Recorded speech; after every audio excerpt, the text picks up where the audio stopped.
the story or the takeaway from this is that, because, and how long did you have it listed the first time? Was it 6 months, Pavla? I had it altogether 2 years, but the first year he's like, please don't put it out there, just advertise it in Europe. And the second year he was like, well, you can put it, but he was very reserved about it. So it's almost like, I don't know to what extent I could and I couldn't put it out there. It was very hard because, as you know. And right, and we had a really, I mean, I can't say anything other than like a heartfelt, conversation where I think all the cards were on the table and it was him, his wife, you and I sitting at their kitchen table, right? Yep. So this is just a symbol of what I think a lot of us go through, where, maybe sometimes we're afraid to make that extra call. We're afraid to engage in that conversation because, we have demons in our head, which are like, I don't want to have, a lot of people calling me. I don't want to get robocalls. I don't want to have this happen to me. So it limits the way that we engage with people. And I think it also limits the amount of people that we're able to serve, and it impacts our pocketbook. It impacts our income, which is a direct result of the value that we put into the universe. So, the more people that we're able to help and overcome, our own, inhibitions in our head. Yeah, take the monkey out of our head, the better it's going to be for everybody. And, I'm looking at what's going on in the external marketplace, right? I see our lenders, I see Jim and Bruce, rates are not doing well. Rates are going to be a headwind for what we're doing. But even in bad markets, let's just say, on a great market, we're going to see 6 million sales. And maybe on a bad market, we go down to 4.5 million. Maybe it's even 4 million. If it's Armageddon, there's still 4 million sales. And there are people that are going to be completely wiped out of the industry. And there are going to be people that grow in any industry or any marketplace, right?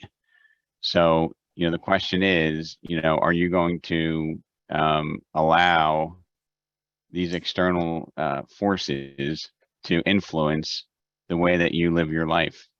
If you've been in the business for, like, Ron, how long you been in the business, Ron Piccolo? Ron, I see you drinking the coffee there. How long you been in the business? Almost 39 years. And how fast did that go, Ron? Seems like yesterday, Rob. Right? But in all honesty, doesn't it go by fast? And we can't miss we can't miss opportunities. If you're one of our newer entrants into the business, or this is your first career and you're young, God bless you, but don't blow it. Don't waste the time. Don't let go of your opportunity to help people.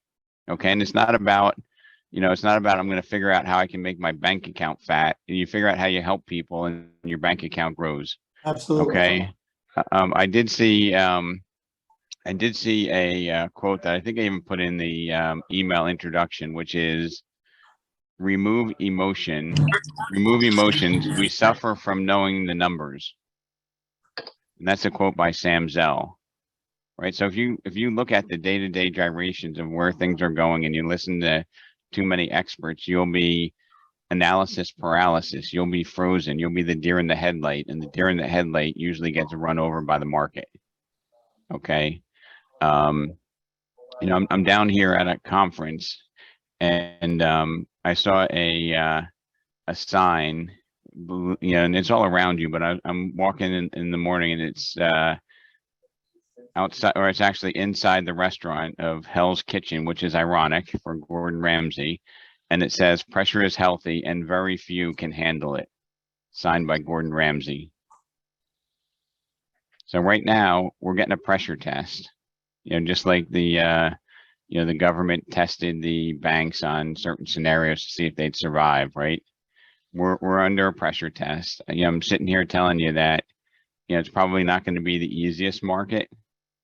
Okay. But it's going to be, this is something that I found: the best time to be a doer in all of history, and it's the hardest time to be a doer in all of history. So basically, it's going to be the best time and it's going to be the hardest time at the same time. Does that make sense? You know, and I'm gonna call on Mr. Jim Brown. Do you think sellers now are going to need, you know, professional, committed agents more than they did a year ago? Yeah, when houses are flying, hey, good morning, everyone. When houses are flying off the shelves and, you know, the fish are jumping in the boat, then it's really easy for, you know, people that aren't professionals to, you know, stay, you know, busy. But now, you know, like you said, if you're allowing external forces and circumstances out of your control to change your behavior and your attitude, you know, then you're one of those people that can get through it and just plow through this market, stay positive, prospect, you know, work your database, build relationships, you'll do well. And I'm you'll gonna- just outwork the industry. And Jim, how long have you been in the business? 37 years. And how many down markets did you take a 2-year vacation for?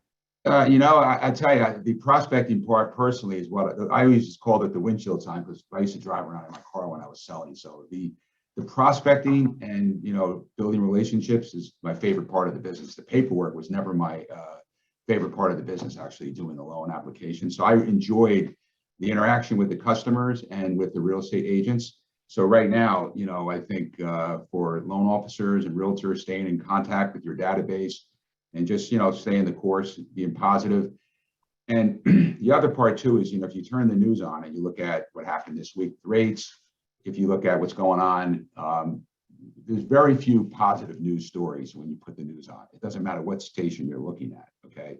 The news is generally negative, okay? So if you're looking for negativity, that's where you'll find it, okay? If you're looking for positive, try to, you know, mastermind with your coworkers that are successful. Find a mentor is another really good strategy. Somebody else in your organization that's doing well, and feed on the positive things that they're doing.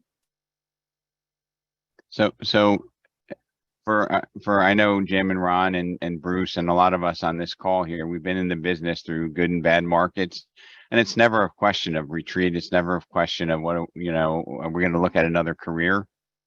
You know, this is the best time to be in this industry, and it's going to be the hardest time to be in this industry, and it's going to be both at the same time. Okay, I just want that to be the mindset that we have. And that people, you know, like the experience Pavla shared with us, people are going to be needing us to step up, show up, and execute, and not just hide, right? We need to be strengthening those conversations, building upon those relationships, creating stronger alliances to work together. You know, did you have a question, Pavla? Yeah, I just would like to also add, don't be afraid, people, to ask for price reduction by a conversation like Rob did with my guy, right? Because How much did we lower the price? Just share with everybody. 1 million, and I Yeah. feel guilty of, I mean, it happens to the best of us, okay?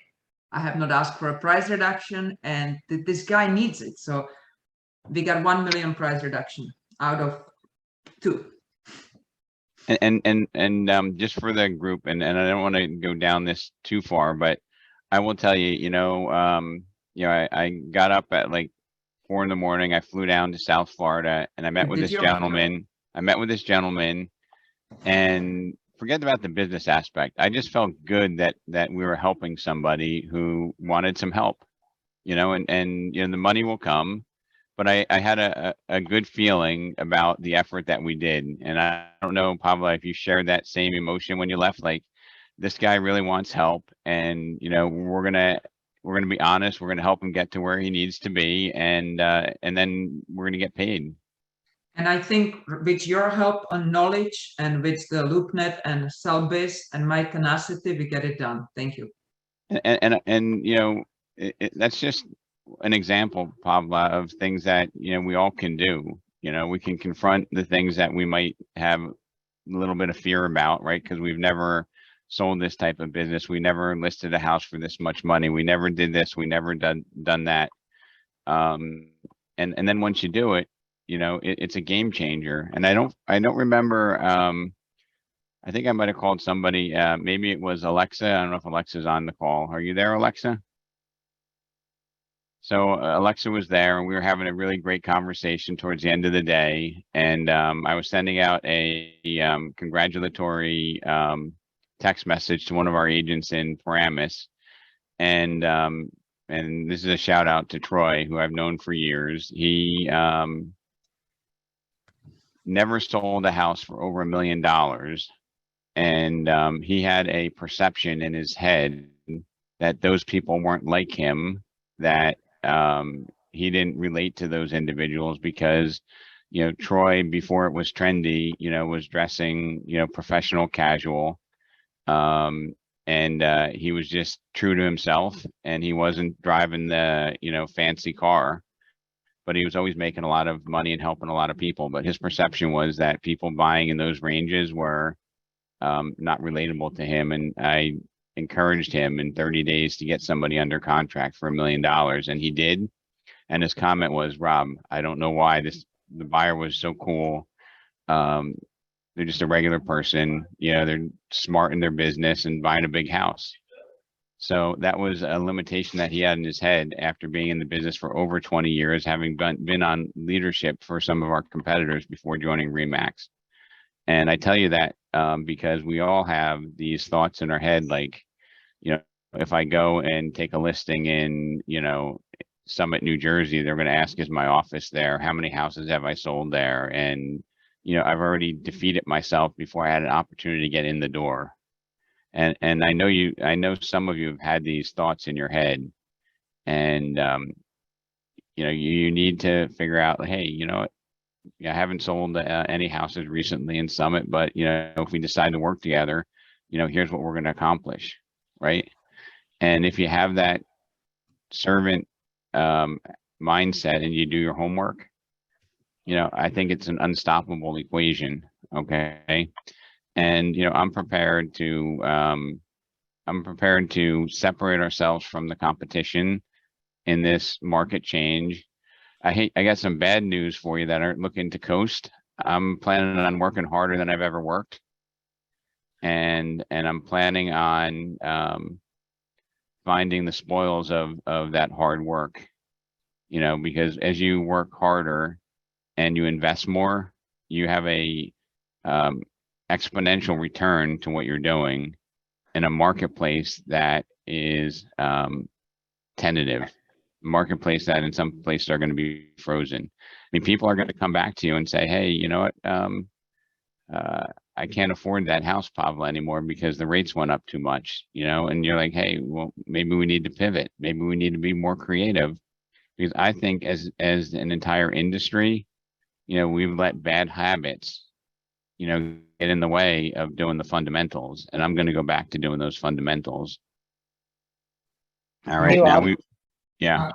I wanted to just go back to something that you said earlier about this is a market where you can't hide. You have to be out there and be the one talking to the people, because the people are nervous, and, you know, they see all these headlines, all these stories on the news, like was mentioned before by Jim. And the idea is that, first of all, they need to understand that all these reports that they're seeing are national reports. They don't necessarily relate to their here in New Jersey, you know, or down in Florida. So they need to be able to understand what's really going on in their area. And I can tell you, in 2008, I was only in the market, I was only in real estate for 2 years at that point. But 2008 and 2009 were the best years I ever had in real estate, because I was out there talking to people all the time and helping them to understand what was going on in the market and how they really could still move forward in real estate and didn't have to sit on the sidelines and wait for quote unquote better conditions. Yeah, Rob, may I say something? I rarely do, but life doesn't stop. You know, people have babies, people retire, they get a promotion, you know, they lose their jobs. I mean, it just, life keeps going on, and, you know, who we sell to, who we help are in those moments. So like what Rob Garver, what you're saying, don't hide, keep the energy going, keep the conversations going, like be present every day and see who you can help, because life doesn't stop. And shelter is one of the basics of life. And it happens in any market. Yeah, and we all know that there's going to be a consolidation of professionals. There's going to be a consolidation of competitors in this business. There's going to be a reduction of activity, but it's not an extinguishment of activity, to Maggie's point. And we need to be the organization. We need to be the team of people that are out there helping. If somebody can't afford a house, like you didn't downsize their job, you didn't cause the problem, you're here to help, right? In situations where somebody passes away, like you're helping out. The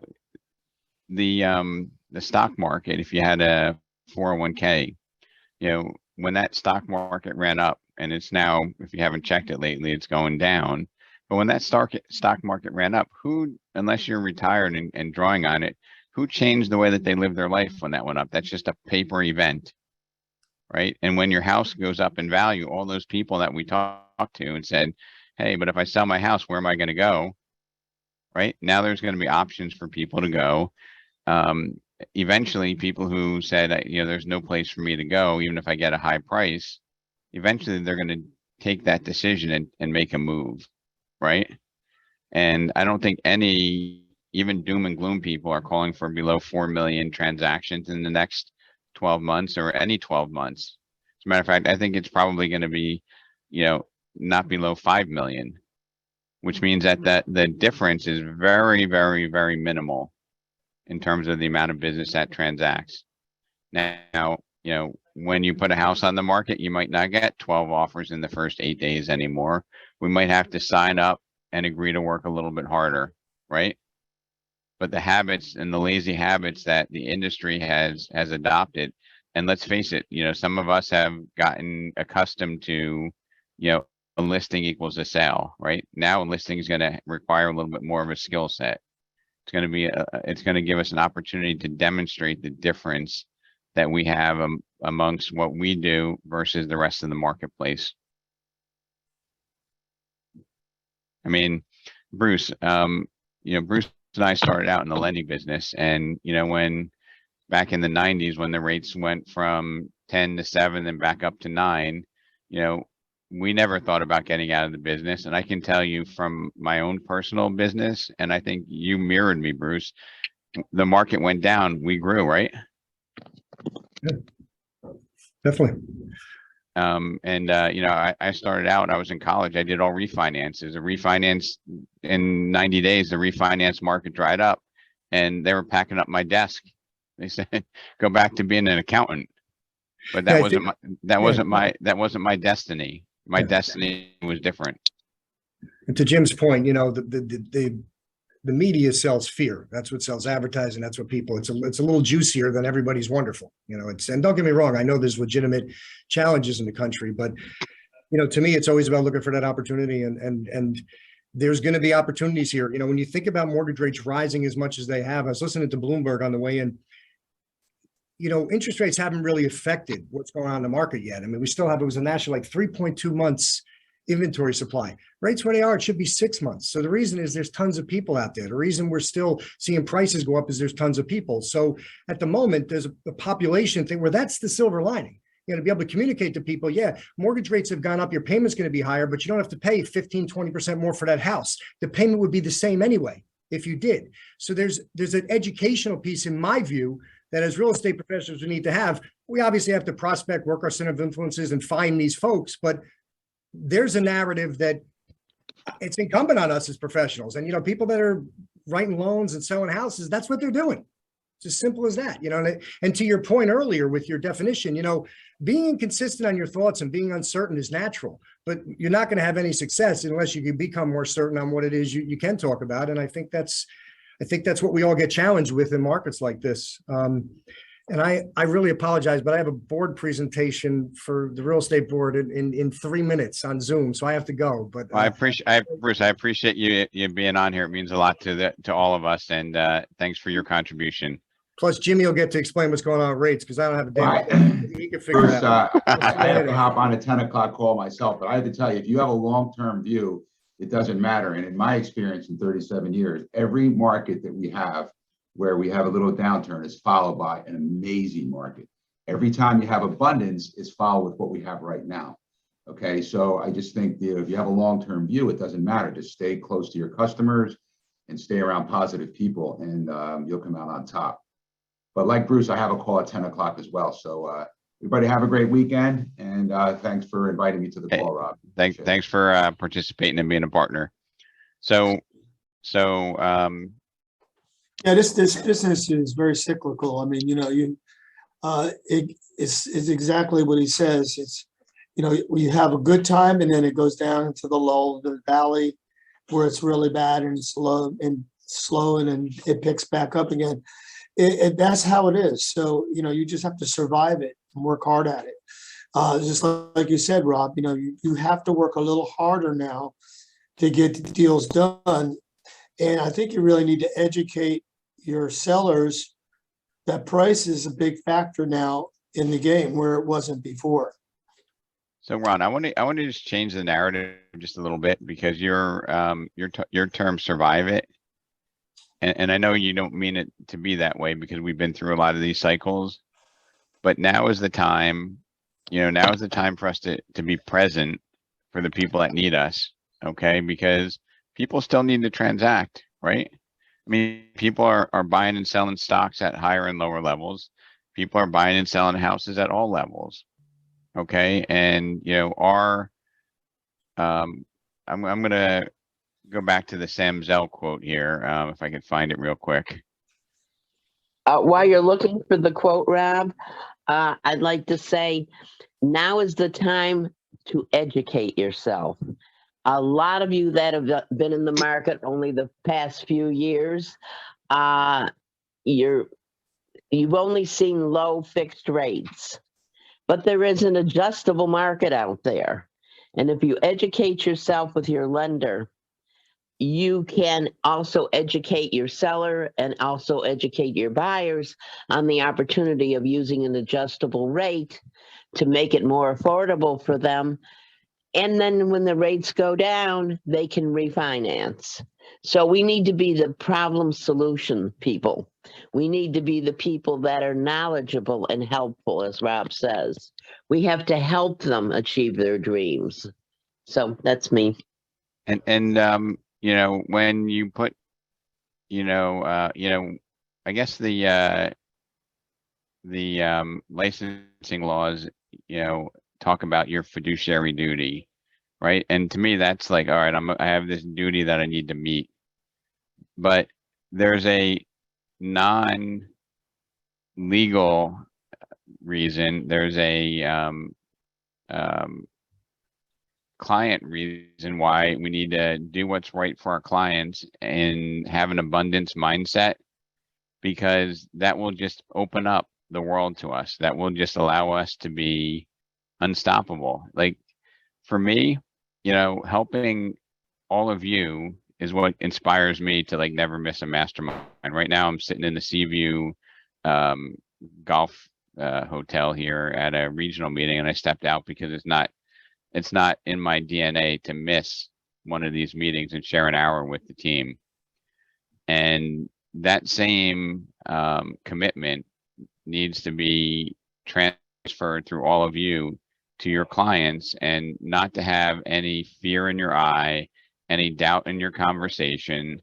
And, now might be a time that we're going to, I hate to say it, we might have to work a little bit harder. We might have to be a little bit more disciplined, but we can't let inconsistencies exist in our life. Okay. We can't not know how to solve the problem in this market, because just as the other market, the thing that drove me crazy in the other market would be when somebody say, hey, I'll list my house, or, I really kind of lost it when we released a couple of properties that were under contract. They had 30 days to find a house, and we couldn't find them a house. And I think, Robert, I probably shared that with you, where, you know, the market was so robust, we gave the seller 30 days, and we as agents for that client couldn't find them another house. That was crazy, right? Absolutely, yeah. You know, we, you know, it was I had an agent in my office who, you know, she had a client who only wanted to live on one street in one town on one side of that street. And we were under the gun to find them a house because there were none on the market. And so she sent letters to every house on the block on that side of the street. And then she went door knocking with Rob as a follow-up to those letters. And the last door that they knocked on, the woman said, yeah, you know, I got your letter and we have a realtor, but, you know, we'd welcome, you know, if you've got a buyer, we welcome putting a deal together. I mean, that's the kind of extra work that, you know, we're talking about it takes in this market to find that house for somebody. And you know, Rob has said this before, and I believe it too. You know, if you don't think that you can find somebody a house, then there's something very wrong, because I firmly believe we can always find a house. It just takes the legwork and the commitment to do it to help. Yeah, I mean, you know, it really, you know, the knowledge that you accumulate over a career would be nice if we could just put that into somebody entering the career, right, Robert? Because it just,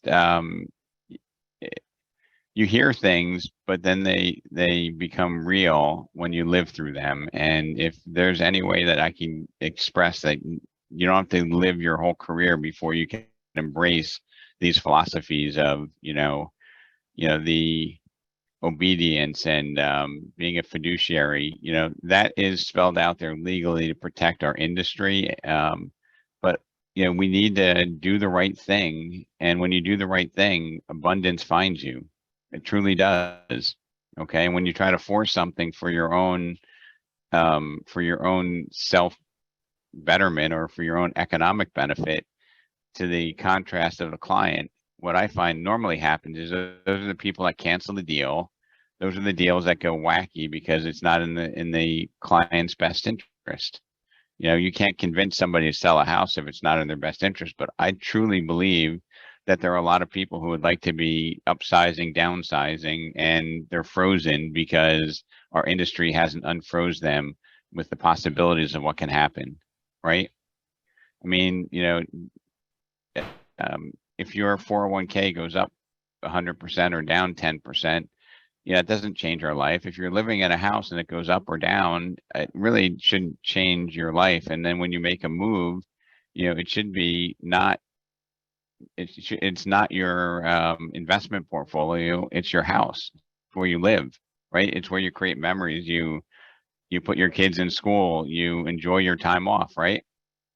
You know, we've made this into a business from all these, you know, TV shows, you know, Love It or Listed, or, you know, flipping houses that you watch on TV where somebody goes, shows 3 houses and buys one.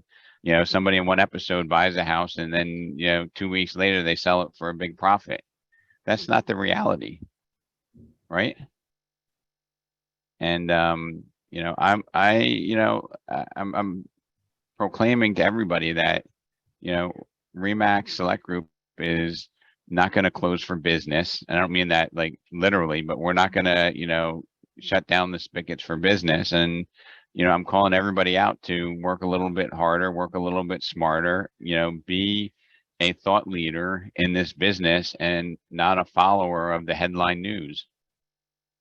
I feel that this is actually an opportunity for us. The horrible people out there that really didn't know what they were doing in the business will go away.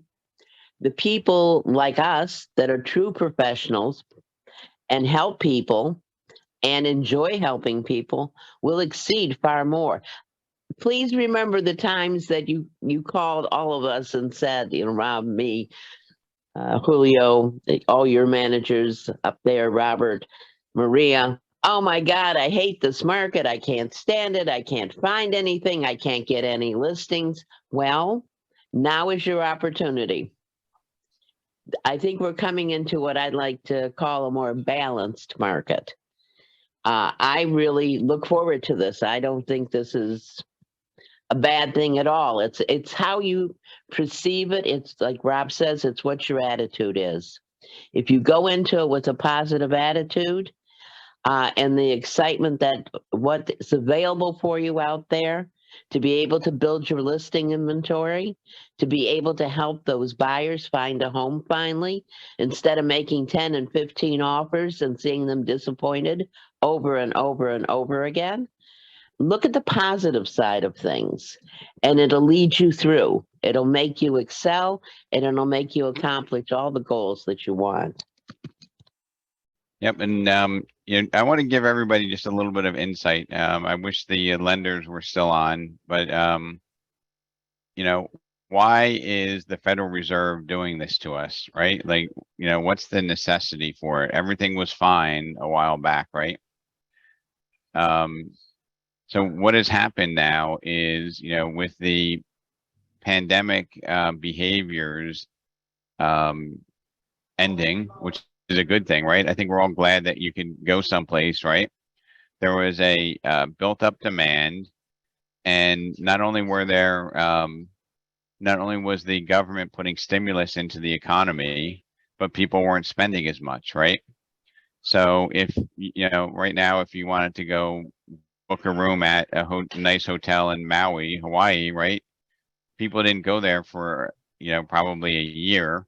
Now there's pent up demand. The hotel can raise their prices, right? The employees are having to pay more for everything. So the Federal Reserve is now coming in saying that what we need to do is we need to sop up some of the extra liquidity or the extra capital that we put into the marketplace. Okay, so we can get back to a more normal economy. And what they're saying is that there's going to be a little bit of pain, there's going to be a transition, and then there's going to be a new normal, right? So the 2.5%, 3.5% interest rates, is not a sustainable normal for the cost of borrowing money. Okay, that was done when the Federal Reserve wanted to stimulate economic activity, and they were running out of tools to do it, so they just kept lowering interest rates. And then basically they lowered interest rates, limited supply, right? With COVID, people couldn't get the materials to build new homes, so it was like the perfect storm for a rising market. So they want to just bring this back down to a normal, sustainable level. They call it like a soft landing instead of a market crash.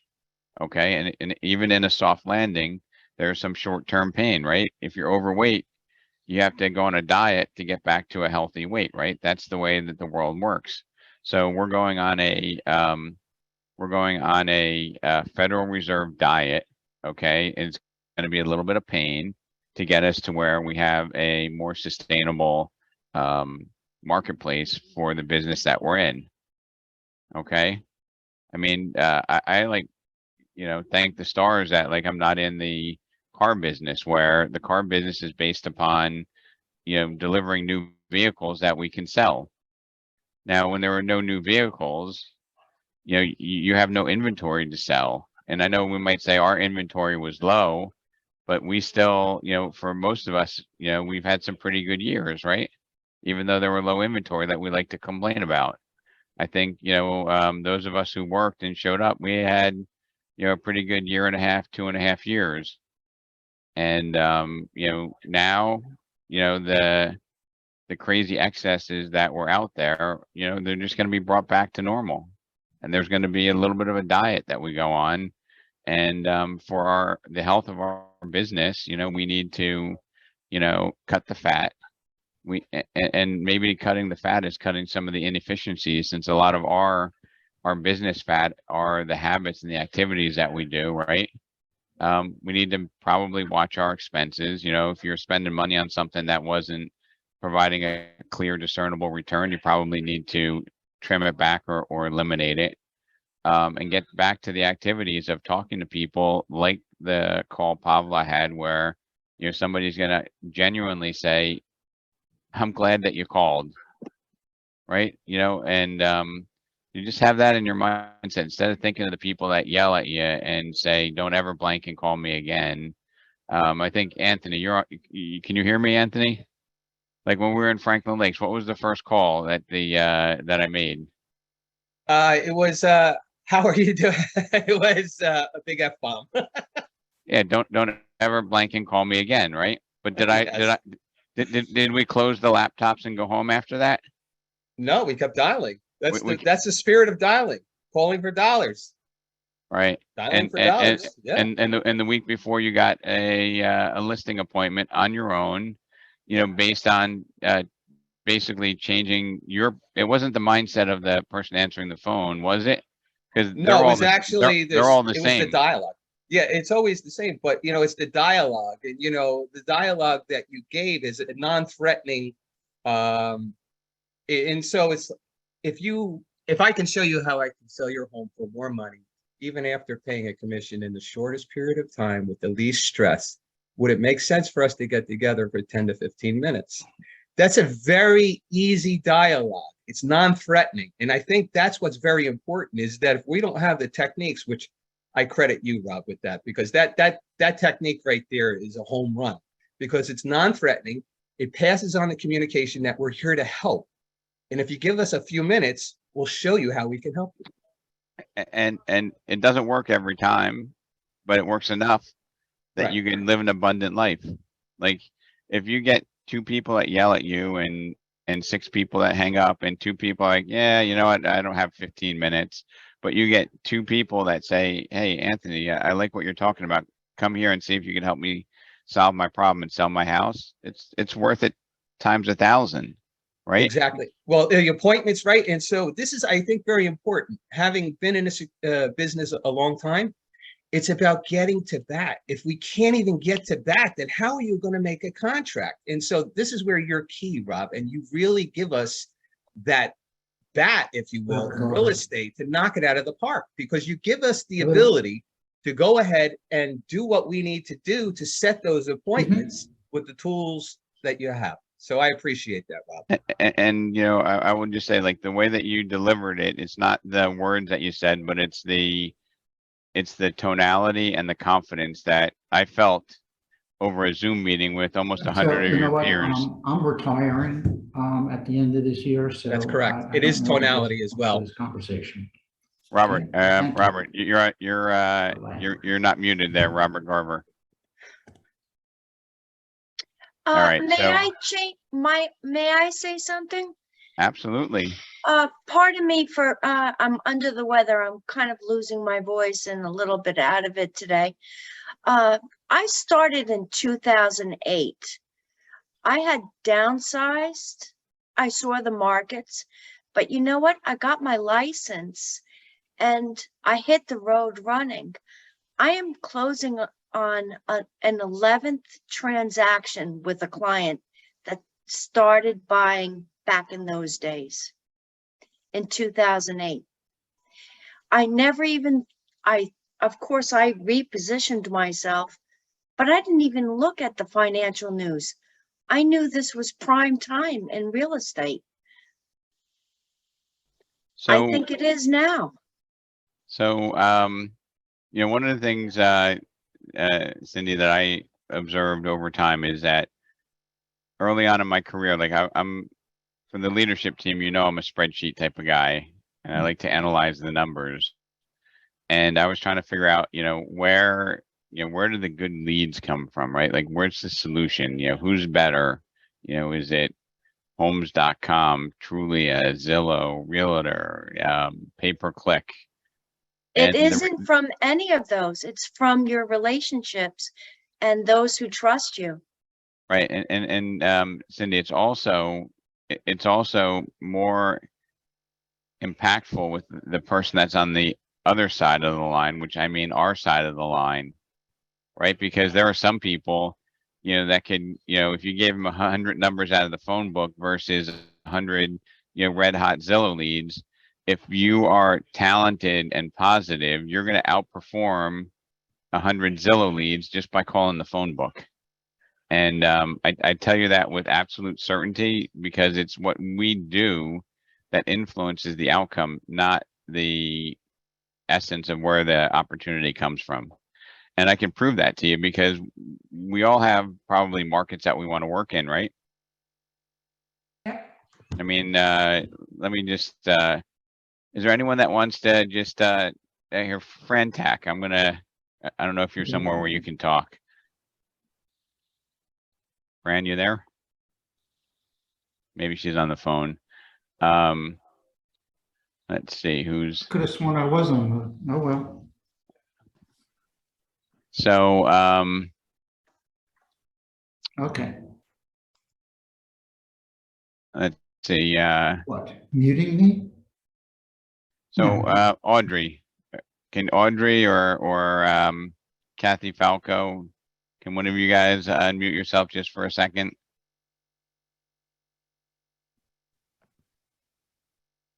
I guess not. Which Audrey? I'm here. That Audrey, you. Hmm. So, Audrey, when we go looking for buyer leads, right?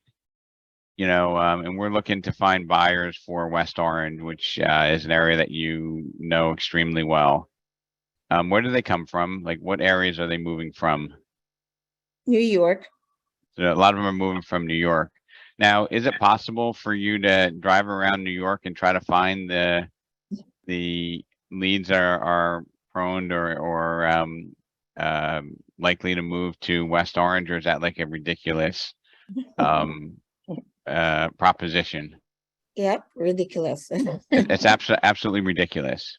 But you know, Yeah. you know, let me ask you, where do the sellers in West Orange come from?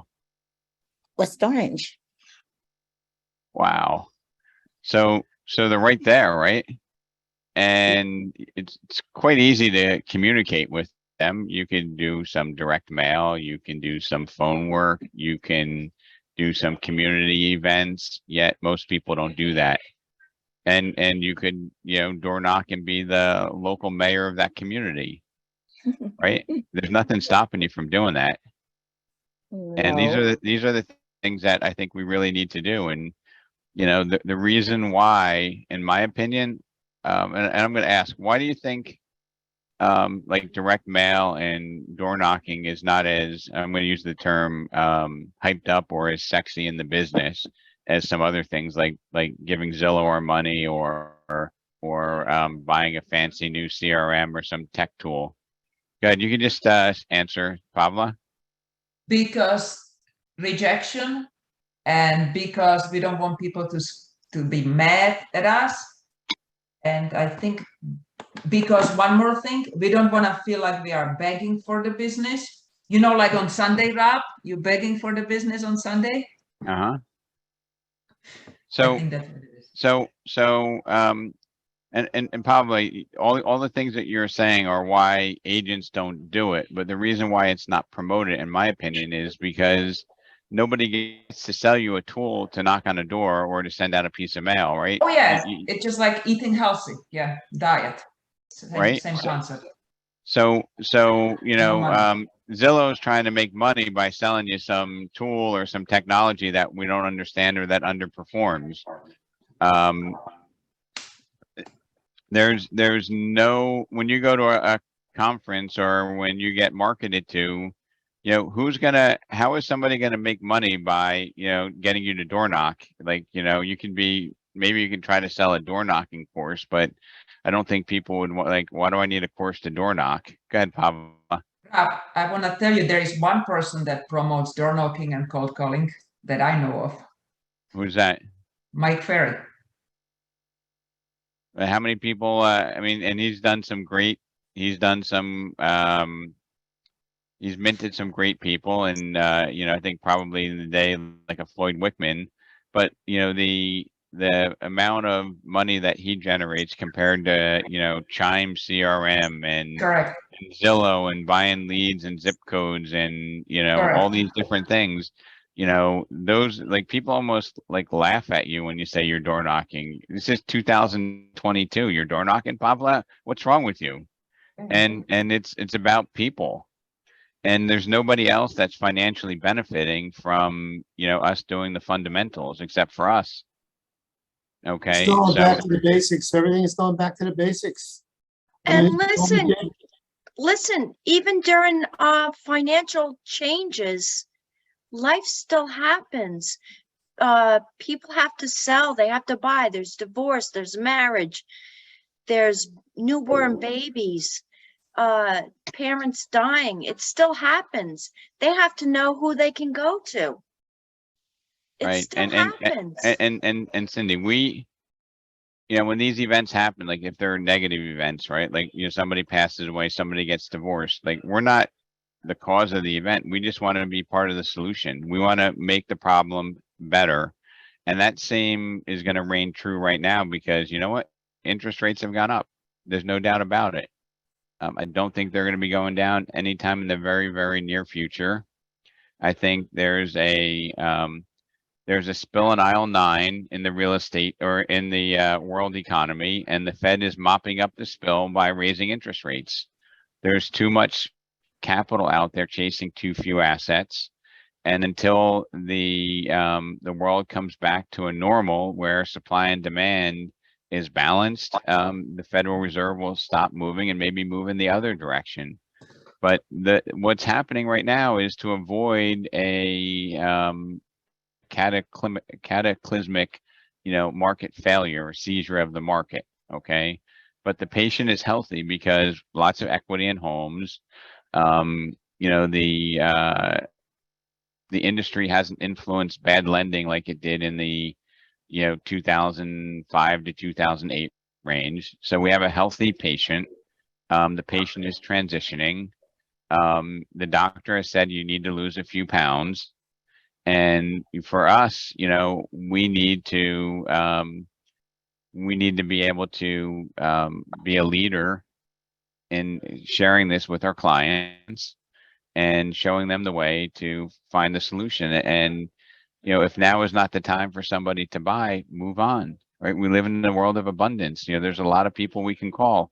I don't know if David Hayes is on, or I'm just trying to think, the last time I was out knocking, we met a lady that was an initial homeowner, 65 years in the house, and she's had solar, she's had religion, politicians, but she couldn't recall any real estate professionals knocking on her door in 65 years. So I'm just saying this is a big hello. And I'm gonna, with love and compassion, I'm gonna call out Colleen, who comes from the traditional world, who was like, "Oh my God, Rob, you're not going to be over here. You don't get a listening to show." Colleen, Yes. wasn't that from being in traditional real estate your mindset? Yes. And your inventory is right under your nose, folks. If you know where you want to do business, it's right there. Go get it. Have Rob, a well thought out campaign. Yes. can I tell you something? So I've been door knocking in one specific area of West Orange, right? And the people used to tell me they've never had anybody knocking on their door. And I got a call from somebody in that area the other day, and they said, well, guess what? Some other real estate company came knocking. I guess they're trying to follow you. And I won't say the name, but they start with W. So they started door knocking in the area also, and I mean, I have had so many other businesses that have been doing door knocking in my area. I've had contractors and even the cable companies, they're door knocking now too. So it's becoming the norm, I guess. No, So Audrey, how many house sales in West Orange you think in a year? how many? How many homes trade or sell in a year? Ugh, 500, 600 around there? It's a lot because West Orange is pretty big too. So let's say there's 500 house sales, and how many agents you think sell more than 5 houses there? Not that many, right? No, So there's probably out of that 500 homes that have sold between the two sides, there's probably at least 500 different agents that participated. You know, I'd be shocked if there's 25 agents that have door knocked for 2 hours more than once. no, there's not that many. I mean, I mean, it's so irregular that you bring it out because you're shocked that one of the competitors has tried to copy what you're doing because you know, they probably, you know what happens, team? You know, we happen to knock on doors of agents. So we might have knocked on a Weichert agent's door, or maybe a Weichert manager's like, I actually did. So go out there and knock on doors. I did that. So I wasn't surprised because I met somebody when I knocked on the door and she told me that's where she worked. She thought it was very interesting. And now I hear their door knocking in the neighborhood. I was like, yeah, right. Yeah. So we're coming to the end of our time together. And, you know, I just want to tell you that, you know, don't get caught up in the headlines. Don't let anybody else tell you your destiny. Rob, And I have one more question. go ahead. What, the objection as to interest rates? Mm-hmm. You want me to, you want to, how do you address that? I would like to hear your addressing. I mean, you know, my mindset, and then the words will follow the mindset, Cindy, is, you know, if you were moving and trading up just because it was going to cost you lower in rates, then now is not the right time to do it. If you have a motivation to move, I wouldn't let interest rates change, especially if you're a renter, right? Because if you're a renter looking to get into the market, right? You're comparing two alternatives. One is, hey, I rent, and if I rent over time, my costs are going to go up. And, you know, if I want to buy for a particular reason, you know, like I want a bigger house, I want a nicer house, I want something I can own, I want an asset that's going to be appreciating over time instead of, you know, paying somebody else's mortgage. I mean, the communication to me, Cindy, is clear. And there were some people who, you know, are looking to buy just because rates were low, and that's a very small minority. But we seem to think in the industry that because rates went up, a lot of people are going to have objections. You know, but most people are. Yeah, go ahead. Sorry. I Hi, asked- this is I- Mondi. I wanted to piggyback off of what you just said, because recently, I would say over the last 2 weeks, when I'm doing my buyer's consultation calls, I noticed that the motivation for my buyers, the conversations that we're having are different. So last year was all about taking advantage of the low interest rate. This year, it's all about they're raising my rent and I can't do this. I have to buy. And so even though they're hearing that the rates are high, for them, it's more valuable for them to buy now, because the chances of your payments going down, if you refinance, that is a possibility. But if your rent goes up, your rent is never going to go back down. So I think, like when you were saying, you know, okay, we're in inflation and now people sort of have to hunker down. It's different if you're hunkering down and you own your home and you own your car and you're hunkering down. But if you're hunkering down in a rental and they're raising the rent, that's a different, that's a different motivation for folks. So I'm definitely starting to see the conversations and the motivations of the buyers changing. And so these are the people I think that we're going to be helping over the next 12 months, those frustrated renters, especially the renters in those luxury buildings that are all over the place in New Jersey. And Rob, I would like to add to that, and I did ask a financial advisor if this was okay to say and post, that for this particular recession, housing is really not a factor. We still have a shortage and there are so many buyers. So this housing is not a factor in this particular recession. Could you elaborate or discuss? I wish Bruce was here. So I'm going to say that supply is sticky for new inventory, because if anybody, and I'm not going to put this out because I know the answer, if you ever try to hire a contractor you compare it to like 10 years ago or a normal market, you can get 3 estimates. You can go to the first person that you want to work with and say, hey, you know, this guy was a little bit more cost effective, or can you cut your price? Now people are like giving out estimates, and you know, when I was talking to the plumber, you know, he's like, look, you know, we have so many calls, we have so few opportunities to hire people. It's like, if we don't want a job, we just go out there and, hey, here's an $8,000 job. I bid 11 and they gave it to me, because that's just the market we're in. There's no plumbers to do the work. And why I say that, Cynthia or Cindy, is because that makes it very difficult to bring in a lot more inventory into the housing market. And, you know, we do have a growing population. And one thing that I did not mention is, and this is worth mentioning, is in doing some research, the, let me see where I put that. The amount of the population that is retiring is already at a all-time high, and within the next 18 months is predicted to be 20% of the population is going to be retirees. It's the highest it's ever been. Okay, its norm has normally been below 15%. And we're gonna be seeing the greatest transfer of wealth from the baby boomers to their heirs over the next, you know, 3 to 10, 3 to 15 years. Okay, and there's lots of motivations behind that. We could do 2 whole hours on that, but that is going to cause transactions to continue. The baby boomers are financially very stable and very well off, and they're going to be transferring wealth to their heirs because they can't take it with them. So that's a positive for us in this business. And you know, you've probably seen a lot of cash sales, even though interest rates were low in the recent history.